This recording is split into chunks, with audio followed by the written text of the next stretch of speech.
Saludos y bienvenidos una vez más al canal EDC, donde profundizaremos en los Wargames, fase de explotación. Así que empezamos. Bueno, como hemos visto en los tutoriales anteriores, en esta fase de explotación es donde las unidades con los marcadores de explotación pueden realizar acciones, ¿no? Ya sean acciones de movimiento y acciones de combate, ¿ok? Os recuerdo, estos marcadores se colocan en la fase de combate dependiendo de los resultados que tengamos, ¿vale? Vamos a recordar estos resultados. Esos marcadores solamente los podemos colocar en el jugador atacante que ha realizado un combate, ¿vale? Si logra en alguno de esos resultados de combate un resultado E2 o E3, ¿vale? En ese caso es cuando podemos asignar esos marcadores de explotación, ¿vale? Si por ejemplo tenemos un resultado de E, pues esta opción nos permite poner a una unidad un marcador de explotación. Si nos da un resultado de E2 nos permite colocar dos marcadores, y si nos da un resultado de E3 pues nos permite colocar evidentemente tres marcadores en tres unidades diferentes. Bueno, los marcadores de explotación son estos que os enseño para que los veáis, ¿ok? Son estos marcadores que tienen un tanquecito y una flecha, y como veis, pues por un lado tenemos para el bando soviético y por otro lado tenemos para el bando alemán, ¿ok? Así que dependiendo evidentemente de quién ataque, pues le daremos la vuelta o no. Vamos a suponer en este ejemplo que he puesto aquí, vamos a suponer que después de un combate, ¿ok? Pues ciertas unidades han conseguido marcadores de explotación, ¿vale? Vamos a mover esto de aquí. Vamos a suponer, por ejemplo, pues que, venga, esta unidad consigue un marcador de explotación, y vamos a suponer también que esta otra unidad, la voy a poner así mirando para abajo, ha conseguido otro marcador de explotación, ¿vale? Después de un resultado. Evidentemente han conseguido un resultado de E, que es lo que nos da, un resultado de E2, que es el que nos da la opción de colocar dos marcadores en unidades diferentes, como he dicho. Lógicamente solamente las unidades con estos marcadores son los que pueden hacer o activarse en la fase de explotación, ¿vale? La fase de explotación consiste en una fase de movimiento evidente y una fase de combate, ¿vale? Diferencias con la fase de movimiento normal. Pues evidentemente la fase de movimiento de esta explotación tiene un pequeño detalle, y es que las unidades pueden moverse con su capacidad de movimiento reducido, ¿ok? Redondeando al alza. Vamos a suponer, por ejemplo, que si esta unidad de guardias tiene una capacidad de movimiento, como veis, de 3, pues evidentemente va a poder moverse 2, ¿vale? Su capacidad de 2, porque como os digo, se redondea al alza. Y si esta otra unidad del mismo modo tiene una capacidad de movimiento de 3, pues evidentemente va a poder moverse con su capacidad de 2, ¿ok? Y así, pues de este modo puede realizar movimientos. Si por ejemplo tenemos alguna unidad que tiene un marcador de no sum, o lo que viene a ser un marcador de sin suministros, tiene la opción de moverse, ¿vale? En esta fase de explotación, pero únicamente gastando un punto de movimiento de los que tenga, ¿ok? Siempre y cuando tenga un marcador de no sum. Y no se permiten movimientos estratégicos ni movimientos ferroviarios, ¿vale? Solo se puede cruzar ríos principales con puentes, pontones o ferries, ¿vale? Esas son las limitaciones que nos da el movimiento de explotación. Como veis, tampoco tiene mayor historia, ¿vale? Suele ser bastante común a otros wargames, ¿ok? Y la fase de combate de esta fase de explotación, pues viene a ser lo mismo, las mismas reglas que la fase de combate normal, pero exceptuando que solo se aplican los resultados tácticos del defensor, ¿ok? Los del atacante se ignoran por completo, y las unidades pueden avanzar tras el combate con total normalidad, pero sí tener presente, cogeremos solamente el resultado táctico del defensor. Ya veis que no tiene mayor historia, ¿vale? Se podría, como digo, realizar lo que son movimientos y nuevos combates en esa fase de explotación, que sin duda nos da la posibilidad de que podamos de alguna u otra manera pues intentar presionar un poco más o romper ciertas líneas que se hayan quedado un poco deshechas, ¿no? de los combates anteriores. Antes de seguir quiero comentar, ya estáis viendo aquí arriba a la izquierda que ya aparecen los primeros Patreon, ¿vale? Los nombres de los primeros patrocinadores nuevamente del canal EDC Wargame. Así que nada, no quiero pasar la oportunidad de darles las gracias inicialmente. Así que nada, muchas gracias, y recordaros que ahí está el Patreon EDC activado, que vamos a tener mogollón de novedades, como habéis visto, me imagino, en los vídeos o en el vídeo que subí anunciando, ¿vale? Vamos a tener, la verdad, que bastantes cositas, así que os animo a que le echéis un vistazo a Patreon, y si os interesa bien, y si no, pues igualmente, ¿vale? Con ver los vídeos y estar en el canal me es más que suficiente. Vale, vamos a centrarnos ahora en la fase de refuerzos y reemplazo, ya va quedando poquito, ¿vale? La fase de refuerzo, evidentemente, lo que nos da la posibilidad de que entre unidades ¿vale? Según vaya indicando el calendario del escenario, evidentemente. Los soviéticos en este caso pueden colocar esas unidades que entran en la reserva de la estaca, ¿vale? O en un hexágono especificado. En este sentido, los alemanes, como ya sabéis que tienen la posibilidad de realizar movimiento ferroviario, bueno, pues estos unidades que entran en el juego pueden hacer uso del movimiento ferroviario, ¿vale? Pueden coger las vías para desplazarse y evidentemente pues bajar en una estación, ¿vale? Y eso sí, una vez que bajen las unidades a la estación, evidentemente no pueden seguir, no pueden realizar su movimiento normal, ¿vale? Ya se considera como que ya han realizado el movimiento. Pero como digo, los alemanes tienen la posibilidad de hacer movimiento estratégico. Vamos a hablar de los puntos de reemplazo, a ver cómo funciona esto de los PR. El soviético recibe 2 puntos por turno, ¿vale? Según el escenario, ¿vale? Pero son 2 puntos por turno. Sin embargo, para el alemán, la cosa funciona de una manera completamente diferente. El alemán consigue los PR según la casilla más alta entre la población del Führer y Manstein, ¿vale? Esto todavía no lo hemos visto, lo vamos a ver evidentemente, pero ya os digo, el funcionamiento es completamente diferente. Vale, ¿cómo gastamos estos PR? Bueno, pues para reconstruir unidades que no sean blindadas gastaremos un PR por paso, ¿ok? Gastaremos uno por paso. Si por ejemplo esta unidad, siempre y cuando no sean blindadas, como digo, ¿vale? Si por ejemplo esta unidad está fastidiada, bueno, pues evidentemente podemos gastar uno de esos PR para poder darle la vuelta a la unidad, ¿ok? Vale, para los blindados ya la cosa es diferente, ¿ok? Para los blindados tenemos que gastar un punto de un PRR, pero además de eso tenemos que gastar un marcador de apoyo, ¿vale? Con un factor positivo de 1, ¿vale? O sea, ahí la cosa se complica un poquito más. Eso lo gastaríamos, como digo, un PRR más un marcador de apoyo con un factor positivo de 1 para recuperar un paso de una unidad blindada. Del mismo modo, para recuperar un HQ, ¿vale? Supongamos que nuestro HQ está fastidiado, pues gastaremos también otro PR.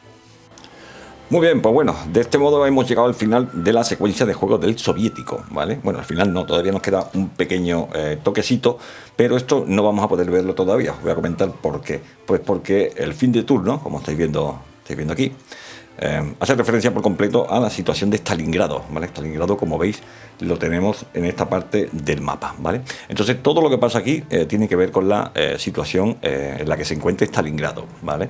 Entonces, eso, como todavía no lo hemos visto, lo vamos a ver ahora con la secuencia de juego del alemán. Evidentemente, lo vamos a saltar, ¿vale? Hasta que llegue el momento de hacerlo. En este sentido, ¿qué se va a hacer en este fin de turno soviético? Bueno, pues se intentará reducir, ¿vale? El nivel de suministro de la fortaleza de Stalingrado, por ejemplo, ¿no? Eso ya os digo que ahora mismo no lo vamos a ver. Aumentaremos los niveles de suministro de Stalingrado, en fin, y luego verificaremos una serie de condiciones de Stalingrado, ¿vale? Como digo, todo tiene que ver con la situación que el alemán esté sufriendo en Stalingrado. Así que pasamos de esta manera la secuencia de juego soviética y empezamos con la secuencia de juego alemana, ¿vale? Que como ya he comentado en varias ocasiones, pues bueno, tiene detalles diferentes a la secuencia soviética, ¿vale? Consta de la siguiente fase, ¿vale? Son las fases de suministros, fase de suministro Stalingrado, ya estáis viendo que ahí entra ya Stalingrado en juego, estáis viendo también la fase de apoyos, que en este sentido también funciona de una manera diferente a la de jugador soviético, fase de movimiento, que eso sí, es exactamente igual, bueno, añadiendo que las tropas alemanas lógicamente se pueden mover por ferrocarril, como ya hemos comentado, ¿vale? Luego tenemos la fase de combate también. Tenemos la fase de explotación y la fase de refuerzos y reemplazos y el fin de turno del alemán, como digo, ¿vale? Así que nada, damos por finiquitado la fase o la secuencia de juego del soviético y ya tomaría el control el jugador alemán. Vale, por lo tanto vamos a empezar viendo cómo empieza este turno alemán. Lo primero que nos dice es que todos los eventos de Ju-52 que aún no se hayan jugado en el mapa se vuelven a colocar en la pila, ¿no? Por ejemplo, este tema no hemos visto absolutamente nada, ¿vale? Esto hace referencia a unos chips, ¿vale? A unos que los tengo aquí para que los podáis ver. Hay 15 en total, ¿vale? Que como estáis viendo, bueno, pues tiene lógicamente dos caras, ¿vale? Todos aparece el gráfico de los Ju-52, evidentemente, pero que por su parte trasera lo que trae o lo que nos viene son una especie como de eventos, son eventos, ¿ok? Lo que pasa es que sí es verdad que el juego no los reconoce como eventos tal cual, sino son eventos independientes, ¿ok? Eso lo vamos a ver ahora a continuación para que lo podáis entender un poquito mejor. Bueno, pues tenemos que tener presente más o menos que esto es como si fuera, ¿cómo diría yo? La manera que tenían los alemanes o que el juego representa la manera que tiene es de abastecer la fortaleza de Stalingrado, ¿vale? Representan los aviones de transporte, más o menos, que intentaba romper el cerco soviético. Vale, estos marcadores son escasos, ¿ok? Como digo, así que el jugador alemán lo que hace es que los obtiene durante la fase de suministro a Stalingrado, ¿vale? Que esa fase evidentemente la vamos a ver. Y cada uno contiene, como digo, pues un evento especial, ¿vale? ¿Dónde está esta información de los eventos? Bien, aquí tenéis la hoja de ayuda donde aparecen estos eventos, ¿vale? Como digo, hoja de ayuda del eje. Y aquí abajo, pues tenéis, ¿ok?, el listado de estos eventos de los que os comento. Y estos eventos, pues lógicamente, hacen referencia a ciertas cosas. Por ejemplo, vamos a echar un vistazo por encima. Tenemos un evento que se llama Resistencia de la Unidad, ¿vale? Y, por ejemplo, nos dice, el evento se juega cuando es atacado el hexágono ocupado que contenga uno de los marcadores Ju-52, en este caso, este que estáis viendo aquí, Resistencia de la Unidad. Luego tenemos, por ejemplo, otro más, pues General Snook, y nos dice que el jugador del eje declara este evento cuando sus oponentes anuncian un ataque a una unidad de estado no suministrada en la fortaleza de Stalingrado. Bien, estos 15 marcadores, ¿vale?, se guardan independientemente a los eventos alemanes. O sea, hay que colocarlos en tasas diferentes. Vale, ¿cómo obtenemos estos eventos? Bueno, pues el jugador alemán durante la fase de suministro a Stalingrado, ¿vale? Ahí es cuando el jugador puede obtener estos eventos. ¿Cómo se hace? Bueno, pues lanzamos un dado de 6, ¿vale?, que evidentemente vamos a modificar por el clima, aeródromos controlados y apoyos enemigos, o sea que eso aparece en las hojas, y consultamos en la tabla de puente aéreo. Ahí es donde se nos va a dar toda la información. Aquí tenéis esto que estoy comentando. Voy a poner aquí un poquito, por lo menos, para que podáis ver. Y ya veis, aquí tenemos la tabla, ¿vale? La tabla que acabo de comentar. Lanzamos dados y dependiendo del resultado, pues nos va a decir el cambio de nivel de la fortaleza de Stalingrado, ¿vale? Ese es el objetivo de estos marcadores, de estos eventos. Y luego, bueno, aquí tenéis más información que el jugador del eje aplica el resultado de la tabla en este orden. Pim, pim, pim, pim, y lo vamos viendo, ¿ok? Esto lo veremos ya cuando hagamos una secuencia. Tampoco hace falta que entremos en detalle, ¿vale? Y aquí tenéis las modificaciones al dado que os acabo de comentar. Por lo tanto, lo importante es que esto únicamente tenemos que separarlos de los eventos normales del jugador alemán, y se juega en la fase de suministros a Stalingrado. Cuando ya lleguemos a la fase de suministros a Stalingrado, pues lo volveremos a recordar. Bien, seguimos con la secuencia alemana. Y tenemos otro punto más, aparte de este del Ju-52 que acabamos de ver, nos dice que a partir del 1 de enero se pueden lanzar ofensivas contra golpes de Manstein, ¿vale? Esto lo vamos a dejar también para un poquito más adelante, sobre todo cuando lleguemos, a ver si lo encuentro. Esto lo vamos a hablar cuando lleguemos a la fase de refuerzos y reemplazos, ¿ok? Ahí es donde hablaremos de esto de Manstein que acabamos de ver ahora mismo. Así que lo que hacemos es que pasamos directamente ya a la fase de suministros. Vale, dentro de la fase de suministro tenemos lo primero, la verificación del suministro de los cuarteles generales. Hasta ahí, como el soviético. La unidad, o sea, las unidades con marcadores, tacatá, eso está claro. Luego comprobamos si se cumplen algunas condiciones para reducir el nivel de aprobación del Führer. ¿Y esto qué hostia es? Pues vamos a verlo. Bueno, esto es un track que tenemos aquí en el mapa, ¿vale? Es uno de los tracks que tenemos en el mapa. Es un track que se mueve de arriba hacia abajo, ¿vale?, durante las partidas, ¿no? Y esto es lo que va haciendo, bueno, pues va generando, pues como diría yo, la iniciativa o la capacidad del Führer, ¿vale?, en este caso, de tomar ciertas decisiones, ¿vale? En este sentido, el reglamento, ¿vale?, del juego establece varios eventos automáticos que reducen la aprobación, ¿vale?, de estos marcadores. Por ejemplo, voy a poner un ejemplito. Si, por ejemplo, el soviético captura un objetivo estratégico, ¿vale?, pues entonces evidentemente el Führer en ese sentido pues se mosqueará, ¿vale?, y eso hará que lógicamente el marcador se desplace, ¿vale? ¿Qué son los objetivos estratégicos? Bueno, los objetivos estratégicos son todos los hexágonos. Voy a enseñarlo a ver si lo podéis ver. Son todos los hexágonos que tienen estrella, ¿vale?, estrella de 5 puntas. Esos son objetivos estratégicos, que realmente son objetivos, como diría yo, clave en el mapa, ¿vale? Así que la aprobación del Führer, en este caso, bueno, pues subiría o bajaría, ¿vale?, dependiendo de las ciudades que el soviético consigue arrebatar a los alemanes. Otro ejemplo, si los soviéticos capturan alguno de los hexágonos de Stalingrado, que ya estoy viendo que en este caso tenemos dos como ciudad de Stalingrado, la aprobación del Führer desciende automáticamente. Otro ejemplo más por los que el Führer se puede cabrear, porque evidentemente se pierda un cuartel general, ¿vale? Si un ejército pierde el cuartel general, pues evidentemente el Führer en este sentido se va a mosquear y va a hacer que ese marcador se desplace. Otra posibilidad, pues bueno, porque él el alemán, en este caso, se vea forzado a declarar la fortaleza de Stalingrado, ¿vale? Que esto lo que viene a representar es el cerco que las tropas soviéticas le hacen a los alemanes en el Stalingrado. Y luego, evidentemente, toda esta situación se puede revertir si el ejército alemán pues va consiguiendo ciertos objetivos. Esto puede hacer que el Führer vaya cogiendo confianza y bueno, en ese sentido vaya como abriendo un poco más la mano, ¿no? Por ejemplo, si el alemán vuelve a capturar un hexágono estratégico, que ya sabéis que os acabo de comentar que son los que tienen la estrella roja, que había perdido anteriormente, la aprobación del Führer evidentemente sube, ¿vale? De forma principal, y se revierte lógicamente la tendencia, ¿no? Eso es evidente. Hay muchos casos como estos, por ejemplo, un ataque blindado exitoso, en fin, ahí también podemos hacer que eso vaya sumando.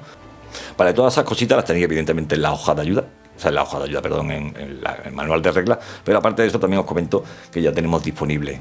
En breve va a estar las hojas de ayuda EDC de este Stalingrad Road, ¿vale? En la versión 1.0, donde como siempre hacemos, lo que hacemos es que seguimos la secuencia de juego y ponemos toda la información necesaria para poder seguir esa secuencia de juego, ¿ok? Así que, como digo, esto va a estar ya para que se pueda descargar. Vale, dentro de esta aprobación del Führer que hemos estado hablando, también tenemos otro marcador que es el marcador Manstein, ¿vale? Este marcador lo que hace es que actúa de alguna u otra manera como un soporte de seguridad, ¿vale? Si, por ejemplo, la aprobación está baja y el marcador de Manstein está alto, pues usa el valor de Manstein para sus recursos, ¿no? Es como una especie como de termómetro. Eso ya os digo, ahora mismo puede sonar un poco extraño, pero lo veremos en secuencia. Un detalle importante, por ejemplo, ¿no? El tema del movimiento por ferrocarril alemán. Bueno, pues en ese sentido depende mucho de esto que estamos viendo, ¿vale? O incluso los refuerzos y los reemplazos que le llega al bando alemán depende de la aprobación de Manstein, ¿me entiendes? De la aprobación y de Manstein. Esto, claro, ese track que tenemos aquí en el mapa es súper importante. Así que bueno, finiquitamos aquí y entraríamos ya en la fase de suministros a la fortaleza de Stalingrado, ¿vale? Que esto es una cosa que tiene peso, ¿eh? Os lo comento para que lo sepáis. Bueno, muy bien, esta fase especial se activa dentro de la subfase de turno alemán, ¿vale? Siempre y cuando el marcador de la fortaleza de Stalingrado esté en el mapa, ¿vale? ¿Qué marcador es este? Bueno, pues este que os muestro aquí, ¿vale? Este es el marcador de la fortaleza de Stalingrado, que como estáis viendo tiene dos caras, ¿vale? Una que muestra un valor de 2 y otra que muestra un valor de 3, ¿vale? Esto evidentemente vamos a ver por qué significado tiene todo esto. Bueno, el objetivo de todo esto es simular el puente aéreo alemán, ¿vale? Para abastecer a las tropas que se encuentran evidentemente cercadas en Stalingrado. Como estáis viendo, Stalingrado lo tenemos aquí al este, ¿vale? Esta parte de aquí abajo representa el este del mapa. Bueno, una vez que controlamos esto, pues más o menos nos damos cuenta que es literalmente un juego dentro de otro juego, ¿vale? Ya que introduce una capa de gestión de recursos así un poquito particular, ¿vale? Bueno, ¿cuándo se activa esta situación? ¿Cuándo se activa la fortaleza de Stalingrado? ¿Vale? Esto, bueno, suele pasar en la fase de suministros alemana, ¿vale? Y hay ciertos requisitos que se deben de cumplir pues, para que todo esto se active, ¿ok? De momento, el primer requisito es que los dos hexágonos, el 1334 y el 1474, o sea, estos dos hexágonos que estáis viendo aquí, deben estar ocupados por unidades alemanas, ¿vale? Ese es el primer requisito.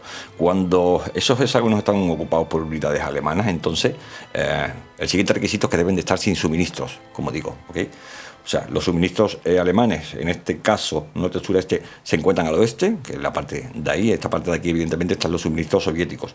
Entonces, una vez que las tropas alemanas que se encuentren en Stalingrado, los dos hexágonos de Stalingrado, estén sediadas, o sea, no tengan posibilidad de trazar líneas de suministros, ¿vale? Vamos a poner, por ejemplo, ejemplos para que lo podamos ver. Vamos a suponer que el alemán no puede trazar línea de suministros de ninguna de las maneras posibles, ¿ok? Vamos a ver si por aquí podría. Bueno, vamos a fastidiarlos un poquito más. Bueno, el caso es que supongamos que los alemanes no pueden trazar línea de suministros de ninguna de las maneras posibles, ¿okay?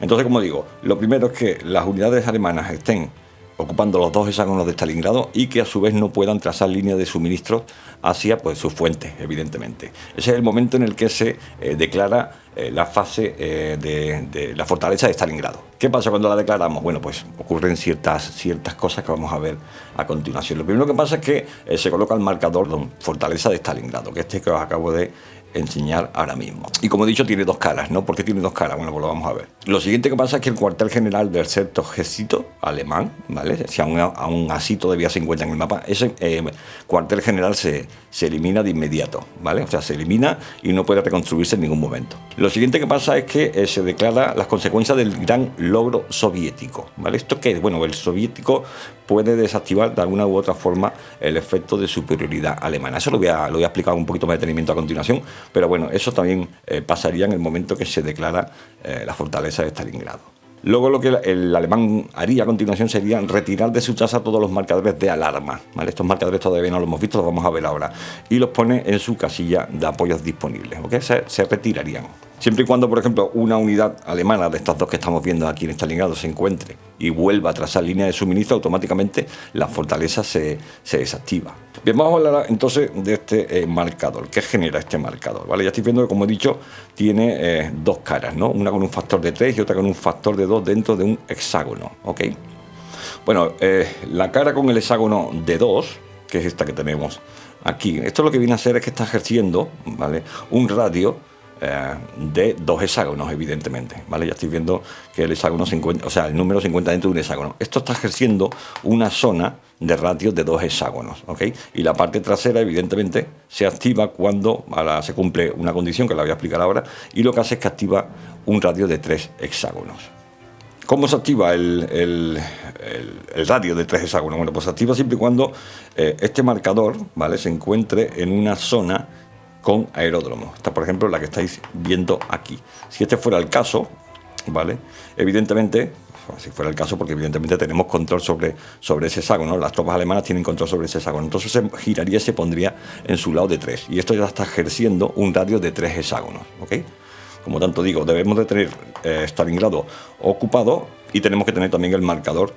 Bien, ¿qué pasa aquí? Las unidades alemanas que se encuentran dentro de estos radios que estamos viendo, de 2 o de 3, o sea, no se encontrarían sin suministro, o sea, no colocaríamos un marcador de no son, sino que colocaríamos un marcador, que son estos marcadores que vamos a ver ahora, que son no son FS, que lo que viene a referir es que sin suministro es la fortaleza de Stalingrado, ¿vale? Estos marcadores los voy a enseñar ahora.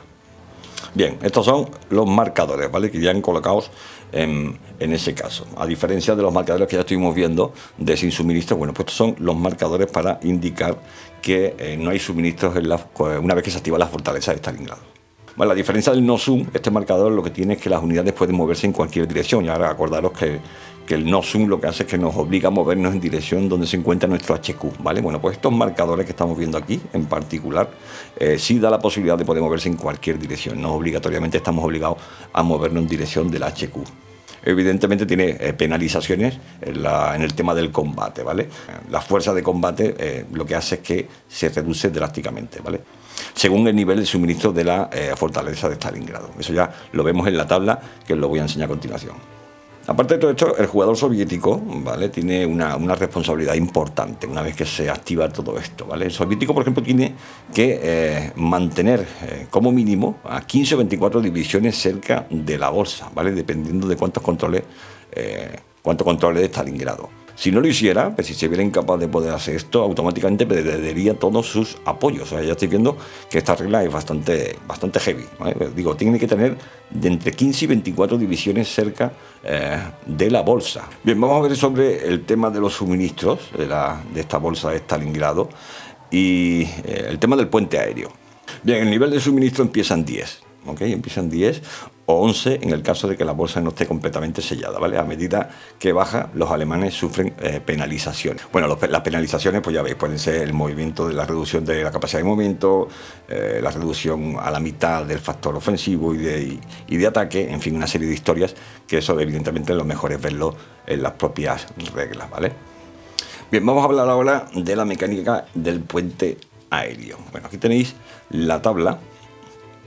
Vamos a ver, la tabla del puente aéreo, ¿vale? La tenéis en esta parte de aquí, a ver si se ve bien. Sí, la tenéis en esta parte de aquí, ¿vale? Entonces, ¿qué pasa? En cada turno el alemán lanzaría un dado, ¿vale? Y aplicarían una serie de modificadores que, bueno, que estáis viendo aquí, que son, la verdad, que bastantes. Teniendo en cuenta el clima, el control del aeródromo, en fin, una serie de historias que, como veis, está todo especificado aquí perfectamente, ¿vale? De esta manera lo que hacemos es que determinamos el éxito del puente aéreo, ¿vale? O sea, la llegada de los marcadores Ju 52. Vale, los marcadores Q52 que podemos recibir en cada tirada, o sea, en cada turno, puede ser de 0 a 6, ¿vale? Como ya estáis viendo que nos indica la tabla. Y como veis, bueno, pues aquí tenéis el desglose de los eventos asociados a estos marcadores Q52, ¿vale? Marcadores que ya hemos estado viendo y que son estos de aquí, ¿ok?